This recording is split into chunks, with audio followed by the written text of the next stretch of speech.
Alright ख़वातीन and welcome back. उम्मीद है कि आप सब ठीक ठाक हैं, काफ़ी इंजॉय कर रहे होंगे।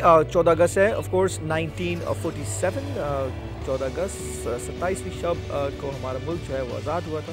एंड जब से लेके अभी तक हम सब जद्दोजहद कर रहे हैं, कोशिश कर रहे हैं कि और बेहतर से बेहतर हमारा पाकिस्तान हो।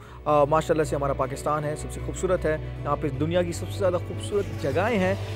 ऑफ कोर्स इसके अलावा ये है कि अभी फ़िलहाल हम आ गए हैं डिबेट्स के जानिब अगेन। सो कौसर, मुझे ये बताइए कि किस चीज़ के ऊपर डिबेट करी जाए। वसीम, मैं समझती हूँ हमारे मुल्क की सकाफ़त बहुत अच्छी है, कल्चर बहुत अच्छा है, हेरिटेज बहुत अच्छा है। पता नहीं हमारे नौजवान नस्ल जो है इसको याद रखी हुई है, भूल गई है, बल्कि हम आप ऐसे ऐसे प्रोग्राम्स कर रहे हैं जिनको अपनी सकाफ़त याद करा सकें। हम इनको बहुत से सिंधी कल्चर डे होता है, इसी तरीके से हमारे जितने भी फेस्टिवल्स हैं वो सब हम करते रहते हैं गाए बगाए, ताकि हमारे नौजवान ये ना भूलें कि हमारा मुल्क एक बहुत ही अच्छा और बहुत ही मुश्किलों से हासिल किया हुआ मुल्क है। तो मैं समझती हूँ कल्चर को थोड़ा सा हमें हाईलाइट करने की ज़रूरत है और देखते हैं नौजवान लोग कैसे कह सकते हैं। I think this is the best topic to be debated. वाकई हम एक भी मिनट यहाँ पे ज़ाया नहीं करेंगे, हम आ जाते हैं हमारे डिबेटर्स की जानिब। इनकी इंट्रोडक्शन सबसे पहले on the left hand side. अस्सलाम वालेकुम, आप कौन? अस्सलाम वालेकुम, मेरा नाम है अरीबा वाजिद और मैं कराची यूनिवर्सिटी की स्टूडेंट हूँ। मैं BS फाइनल ईयर की स्टूडेंट हूँ एजुकेशन डिपार्टमेंट में, और साथ ही मैं यूथ पार्लियामेंट ऑफ पाकिस्तान में एज अ फैसिलिटेटर ट्रेनर भी काम करती हूँ ह्यूमन राइट्स एजुकेशन प्रोग्राम पे। माशाल्लाह। Thank you. अस्सलाम वालेकुम, मेरा नाम सैयद फैज़ान अब्बास ज़ैदी है और मैं CBM से BS कर रहा हूँ। वाओ। तो बस उसके अलावा जो है वो डिबेट्स वगैरह भी वेरी करते हैं। नाइस। एंड किसको स्टार्ट करना चाहिए पहले? आई थिंक पहले हमने लेडीज़ फर्स्ट किया था, इस बार हम इनको मौका देते हैं ताकि there shouldn't be any discrimination. आजकल तो वैसे भी लड़के लड़कियां शाना बाशाना है हर जगह। ओके, आपके पास दोनों के पास 3 मिनट्स हैं। Of course that will be divided into 2, सो आपके पास 1.5 मिनट है दोनों के पास। मुझे पूरी उम्मीद है कि इस 1.5 मिनट में आप जस्टिफाई कर सकेंगे। सवाल आपने सुन लिया है इनसे।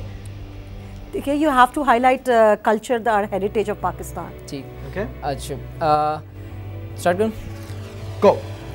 पहली बात तो ये कि पाकिस्तानी कल्चर की जिस तरह से बात हो रही है कि क्या हम जो है पाकिस्तानी कल्चर को सही तरह रिप्रेजेंट करते हैं, तो मैं तो इस उन्वान की मुखालफत करूँगा, क्योंकि अब जिस तरह से देखा जा रहा है तो हम लोग जो हैं वो हमारा पाकिस्तान का कल्चर जो है वो सिर्फ अब किताबी रह गया है। हम कोई भी अपनी माशरती उलूम की किताब उठाते हैं तो उसमें हमें पता चलता है कि कायदे आज़म जो हैं वो ऐसे कपड़े पहना करते थे, और हमने जो है जब ये वाला आइन जो है वो बना था तो उस वक्त जो है लोगों ने जो है इस किस्म के कपड़े पहने हुए थे।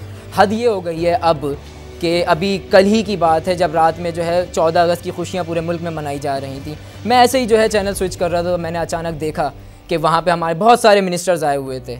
मुझे शौक़ बड़ा था कि मैं देखूँ अपने किसी मिनिस्टर को कि वो जो है शायद किसी शेरवानी में नज़र आएँ, कुर्ता शलवार में नज़र आएँ, जो कि दूर से ही दुनिया में कहीं भी चले जाएं हम दूर से ही बंदा पहचान लिया जाता है कि ये पाकिस्तानी होगा, जिस पे हमें प्राउड भी फील हुआ करता था। अब क्या होता है, कल जब मैंने जैसे ही चैनल स्विच किया तो वहाँ पे कोई जो है वो जीन्स टी-शर्ट में नज़र आया, कोई जो है इस काले सूट में नज़र आया। बड़ा ताज्जुब हुआ मुझे। 14 अगस्त की खुशियाँ मना रहे हैं, अपनी आज़ादी का जश्न मना रहे हैं, और कपड़ा और लिबास वो फिरंगियों का पहना जा रहा है। अजीब सी बात यह है कि अब जो है हमारा नौजवान, देखा जाए कल्चर अब हमारा रह क्या गया है। हमारा कल्चर जो है उन चीज़ों से जो है निकल के कुछ और बन गया। अब हमारा कल्चर नहीं रहा है। अब हम लोग जो है एडॉप्शन की तरफ जा रहे हैं। अब हमारी ज़ातियात जिस पर हम लोग फ़ख्र किया करते थे, आपने अभी अजरक की बात करी थी, मुझे लगता है कि अब हम जो है वो सिर्फ 2-3 नाम ही रह गए हैं जिनको हम गिन सकते हैं पूरे साल में। उसके अलावा हम जो है मदर्स डे भी मना रहे हैं किसी एक दिन, फादर्स डे भी मना रहे हैं। कुछ ना कुछ किसी ना किसी एंगल पे वो सारी चीज़ें हमारे कल्चर का हिस्सा बनती जा रही हैं, चाहते हुए ना चाहते हुए। सिमिलरली अभी देखें पिछले कुछ अरसों से हम लोग टेररिज्म का शिकार हो गए हैं। क्या ये अब हमारा कल्चर नहीं बन गया? हम लोग यूज्ड टू हो गए इन सारी चीज़ों के। कल्चर होता क्या है? जहाँ पे चंद लोग जो हैं वो एक जगह इकट्ठे होकर अपने नॉर्म्स, अपने बिलीव्स एक साथ प्रैक्टिस करें, अपने कैरेक्टरिस्टिक्स को एक साथ प्रैक्टिस करें। हमारे बिलीव्स, हमारे नॉर्म्स रह क्या गए हैं? यहाँ पे तो ज़ात पात पे कत्ल हो रहा है, यहाँ पे सिया सुन्नी पे कत्ल हो रहा है, यहाँ पे उर्दू, पंजाबी, सिंधी, महाजिर, इन लोगों के इन ज़बानों पे कत्ल हो रहा है। हमारा कल्चर रहा ही नहीं है। क्यों नहीं रहा? क्योंकि हम एक कौम नहीं रहे। जिस दिन हम लोग एक कौम बन जाएंगे उस दिन हमारा कल्चर भी वापस आएगा, उस दिन हमारे नॉर्म्स भी वापस आएंगे, उस दिन हम फ़ख्र या अपने आप को पाकिस्तानी कह सकेंगे। Last 10 second. उससे पहले हम लोग जो हैं किसी भी एंगल से हम ये नहीं कह सकते कि हम लोगों का कल्चर या हमें जो है बहुत अपने कल्चर पर फ़ख्र है। हम लोग ये बिल्कुल नहीं कह सकते, कतई नहीं कह सकते। और इसके अलावा जो बात है वो ये कि हम जो है दूसरी जो है मैंने बात कही, हम लोग एडॉप्शन करते हुए जा रहे हैं। हम लोग की अपनी ज़ातियात अब कुछ भी नहीं रही है। हम लोग जो है कभी एक चीज़ वहाँ से उठा ली, दो चीज़ वहाँ से, हम लोग खिचड़ी बनाने लग गए हैं। एक पॉइंट किसी और का लिया, दूसरा पॉइंट किसी और का लिया, बना के उसको मिक्स प्लेट करके हम लोग ऐसा पेश करते हैं कि शायद वो हमारा कल्चर, लेकिन ऐसा बिल्कुल नहीं। Thank you so much. Go for it.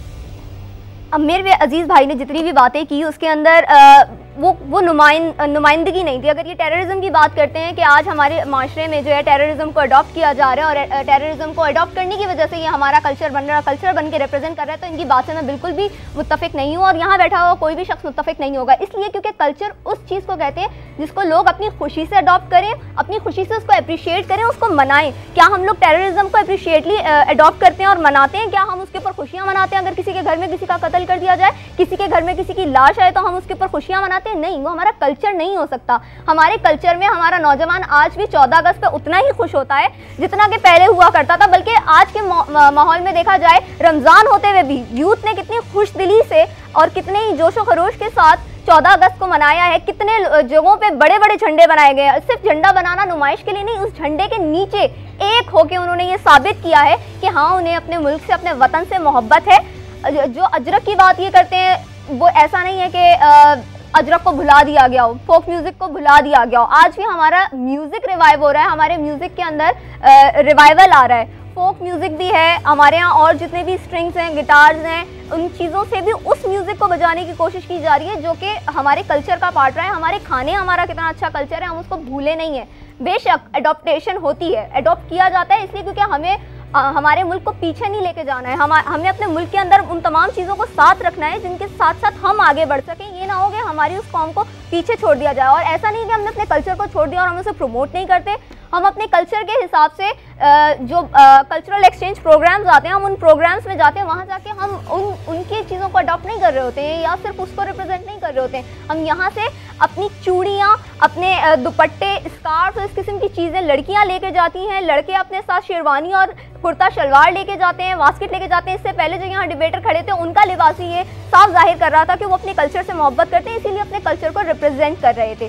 तो हमें अपने कल्चर से बहुत मोहब्बत है, हम अपने कल्चर को रिप्रेजेंट भी करते हैं। लेकिन बात ये नहीं है कि हमें अपने कल्चर को जिन लोगों ने रिप्रेजेंट करना छोड़ दिया, उनकी तादाद कोई इतनी ज़्यादा नहीं है कि हम यूँ मान लें कि हमारा कल्चर उतना खूबसूरत नहीं रहा या हम उसको अडॉप्ट नहीं करते या हम उसके ऊपर फ़ख्र नहीं करते। हम अपने कल्चर पे फ़ख्र करते हैं। देखिए, इन्होंने अभी जो बात करी वो ये करी कि आज कल भी जो है 14 अगस्त को जो है वो लोग जो है वो एक झंडे के साथ तले आए थे और जो है सबने एक ज़बान होकर जो है वो पाक सरज़मीन या पाकिस्तान जिंदाबाद के नारे लगाए थे। तो देखिए, ये भी तो मैं समझाना चाह रहा हूँ, जो मैं बात कर रहा हूँ वो यही बात कर रहा हूँ कि पूरे साल में सारे पाकिस्तानी मिलके एक दिन का इंतज़ार करते हैं कि उस दिन आएंगे, उस दिन हम एक झंडे के तले नीचे रख के पाकिस्तान जिंदाबाद का नारा लगाएंगे। उसके बाद जो 365 दिन आप लोग कर रहे होते वो कोई नहीं पूछता। आपने कल्चर एक्सचेंज की बात करी, आप यहाँ से क्यों जा रहे हो? आप खुद इस काबिल क्यों नहीं हो रहे कि लोग ये दुआएं मांगे कि यार काश मेरा पाकिस्तान का वीज़ा लग जाए? नहीं लगता, कोई चाहता भी नहीं है पाकिस्तान आना। क्यों नहीं चाहता? यही वो वजूहात हैं, उनके ऊपर हम बात नहीं करना चाहते। बात सिर्फ इस हिसाब से नहीं है, ये इस कल्चर को, इस बुराई को वो यूथ नहीं रिप्रेजेंट कर रही है, ये यूथ नहीं है जो इसको प्रमोट कर रही है।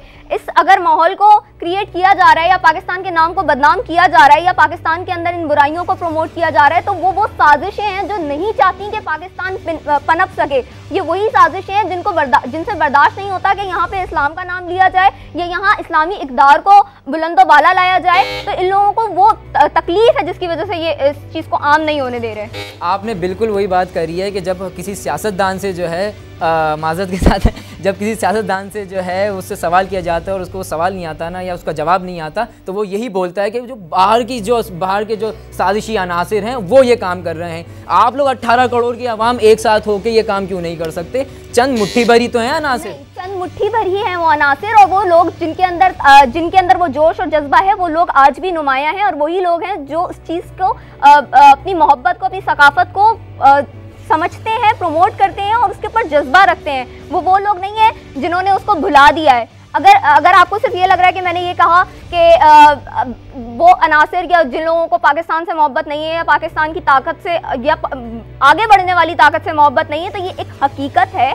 और आज भी लोग अगर बाहर जाते हैं या अपना नाम बनाने की कोशिश करते हैं तो वो पाकिस्तान से अपना नाम कटवाते नहीं, और जो कटवाने की कोशिश करते हैं वो हम में से नहीं है और बहुत कम है। आप क्लोजिंग स्टेटमेंट, आपने जो है क्लोजिंग स्टेटमेंट मैं यही दूंगा। अभी आपने बात कही कि लोग बाहर जाते हैं, रिसेंटली एक वाकया हुआ है, मैं श्योर नहीं हूँ कि वो कौन सी कंट्री थी, शायद यूके में कहीं हुआ है कि एक पाकिस्तानी फैमिली ने अपनी बेटी का कत्ल कर दिया था घर में, जस्ट बिकॉज ऑफ दिस कि वो जो है उनकी प्रैक्टिसेस जो कि इस्लाम के तहत जो उन्होंने जो है यहाँ पे पाकिस्तानी माशरे में उन्होंने सीखी थी, वो जो है अपनी बेटी को, जिसको उन्होंने पूरा पला पाला बड़ा पोसा जो है वो बाहर किया था, वो जो है उन प्रैक्टिसेस के ख़िलाफ़ जा रही थी, उन्होंने जो है उसको कत्ल कर दिया और दोनों माँ बाप को जो है वो सज़ा हुई है। तो अगर आप इस बात की ये बात कर रही हैं कि हमारा कल्चर जो है, तो आपका कल्चर क्या आपको ये सिखा रहा है सारी चीज़ें? नहीं जनाब, ये आपका कल्चर जो है बिल्कुल ही जो हम किताबों में पढ़ा करते थे या जिनको सुन के हम इतने बड़े हो गए हैं, वो कल्चर और आज के कल्चर में ज़मीन आसमान का फ़र्क है। यकीनन उस ज़माने के लोग जो थे वो 65 की जंग की तरह उतने ही बहादुर थे, अगर उनको, क्योंकि उन्होंने देखा था अपना कल्चर, उन्होंने देखा था कि मोहम्मद अली जिन्ना जो हैं जब वो चलते हुए आते तो पता चलता था वो खुद अपनी ज़ात में एक पूरा कल्चर थे। आप पूरे पाकिस्तानियों को एक तरफ अलग करके रखते, मोहम्मद अली जिन्ना को एक तरफ करके देखें तो आपको पता चलेगा कि पाकिस्तान क्या था, पाकिस्तान का कल्चर क्या था, वो था असल कल्चर। मेरे अजीज भाई की तमाम तर बातों से ये साफ जाहिर हो रहा है कि इनके खुद के अंदर भी वो जज्बा मौजूद है, इनको खुद भी पाकिस्तान से बहुत मोहब्बत है। तो इसका मतलब कि अगर हम उसके ऊपर बात कर लें कि पाकिस्तान के अंदर से वो सकाफत ख़त्म हो गई है तो वो बात मानी नहीं जा सकती। पाकिस्तान का कल्चर आज भी जिंदा है, कल्चर में आज भी ताकत है, नौजवान में आज भी ताकत है, नौजवान में आज भी जज्बा है, नौजवान की आज भी यही कोशिश है कि वो अपने कल्चर को, अपनी सकाफत को बहुत अच्छे तरीके से नुमायां कर सके।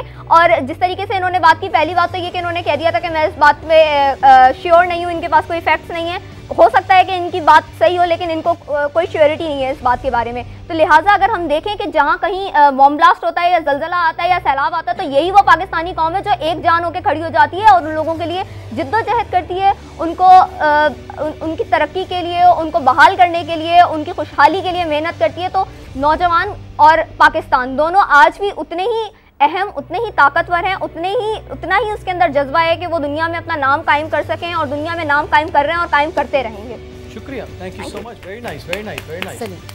See, what's most important part that I realize इन दोनों की डिबेट के बीच में, शायद आपने भी ये पॉइंट पकड़ा हो, देखें कल्चर की जहाँ पे बात आती है वहाँ पे मेरे भाई मुझे सिर्फ छोटी सी बात बताओ, टेररिज्म की कहाँ से बात आती है? मैं जो पॉइंट समझाना चाह रहा था वो ये समझाना चाह रहा था कि मैं जो बात कही तो ये कही थी कि जो हम लोग पढ़ा करते थे उसके मामले में, आज के मामले में जो है हम लोग बेसिक जो हमारी बेसिक्स थी हम लोग उनसे भी छूट गए। मैं 2-3 चीज़ें यहाँ पॉइंट आउट करना चाहूँगी। एक तो ये कि कभी ज़िंदगी में नहीं सोचना कि टेररिज्म खुदा ना खास्ता कहीं भी किसी का भी कल्चर हो सकता है। 9/11 पे जब अटैक हुआ था अमेरिका के अंदर, ठीक है, तो वहाँ भी कुछ ऐसे दहशतगर्द थे जिन्होंने वहाँ पर हिला दिया था इतनी बड़ी फर्स्ट वर्ल्ड कंट्री को, और उनकी जो पीक, जो इनकी जो दिल था ना, उस पर अटैक किया था। तो हमारा मुल्क तो फिर भी एक बहुत ही कमज़ोर मुल्क है, थर्ड वर्ल्ड कंट्री है, फिर भी हम इतने अच्छे हैं कि इस वक्त भी दहशतगर्द जो हमारे मुल्क को गिराना चाहते हैं उनका खौफ है ना हमारे मुल्क से, उनका एक डर है। हमारा मुल्क एक लोगों के लिए डर है क्योंकि एक इस्लामिक कंट्री है। तो कुछ ऐसे गलत लोग हैं जो मुल्क को नहीं चाहते तरक्की करे, इस्लाम का बोलबाला हो, क्योंकि पाकिस्तान एक ऐसा मुल्क है जो बाकायदा एक न्यूक्लियर बॉम्ब रखता है, न्यूक्लियर टेक्नोलॉजीज़ से आरास्ता है जो कहीं भी नहीं है, और 7th न्यूक्लियर टेक्नोलॉजी है हमारे पास।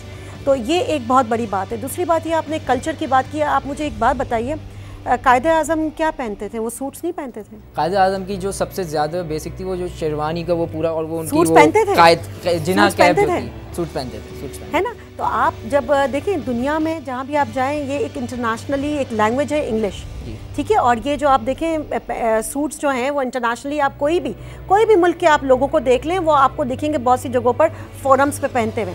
तो कोई भी इस टाइप का ड्रेस पहनना बुरी बात नहीं है, लेकिन इस्लाम और कल्चर जो है हमारे दिल में होना चाहिए और हमें दिल से उसकी इज्जत करनी चाहिए। नेगेटिविटी और पॉजिटिविटी हर जगह है, ईवल और अच्छे लोग हर जगह है, लेकिन हमें चाहिए कि वो ईवल हम खुद अपने अंदर से ख़त्म करें, और ना हुकूमत, ना यहाँ की यूथ, ना कोई भी आपको मदद नहीं कर सकता जब तक कि आप खुद अपने ऊपर बस ना रखें, खुद कहें let's start now, let's change Pakistan, bring the revolution, कहते हैं ना इनकलाब, वो इनकलाब जो है हमारे अपने अंदर से आना चाहिए। आप खानों की बात करें अगर, तो यहाँ हमारे मुल्क के खाने दुनिया में कहीं इतने टेस्टी खाने नहीं जो हमारे मुल्क के अंदर खाने, और माने जाते हैं, आपको पता है इसका टेस्ट माना जाता है। तो ऐसी बहुत सी चीज़ें हमारी, जो आपने किताब की बात की कि किताबों के अंदर से हमें पता चलता है किताबों के अंदर अभी भी जो जिंदा है ना, हमारे जो देखें वो छोटे लोगों ने, हमारे आगे वाली जो नस्ल है, जनरेशन है, उन्होंने हमारा पुराना वक्त नहीं देखा, तो वो हम जब इनको पढ़ाते हैं, इनको एजुकेट करते हैं हिस्ट्री से, तो वो हिस्ट्री से every person has his own history, और हिस्ट्री से ही इंसान का आगे फ्यूचर बनता है। तो वो हिस्ट्री से हम उनको आगे कर रहे होते हैं कि ये मुल्क बहुत ही तकलीफ़ों से लिया गया है, और इसीलिए सिर्फ किताबों के हद तक नहीं, उनको पता चलता है कि ये कितने मुश्किल और कितनी मुसीबतों से हासिल किया हुआ मुल्क है। तो मेरे भाई, मेरे बच्चों, इंसान बन जाओ, मेरे बच्चों, आज मुल्क की कदर करो। जब तक ये मुल्क आपके साथ है, ये नेशनल ID कार्ड आपके साथ है, आप पाकिस्तानी हो, दुनिया में आप माने जा रहे हो उस पाकिस्तान की वजह से, और बहुत अच्छा मुल्क है। आप यकीन करें, मैंने बताया मैं दुनिया में हर जगह गई हूँ, लेकिन जितना अच्छा और खूबसूरत मुल्क हमारा है, उतना शायद कोई, हमारा मुल्क एक माँ की गोद है।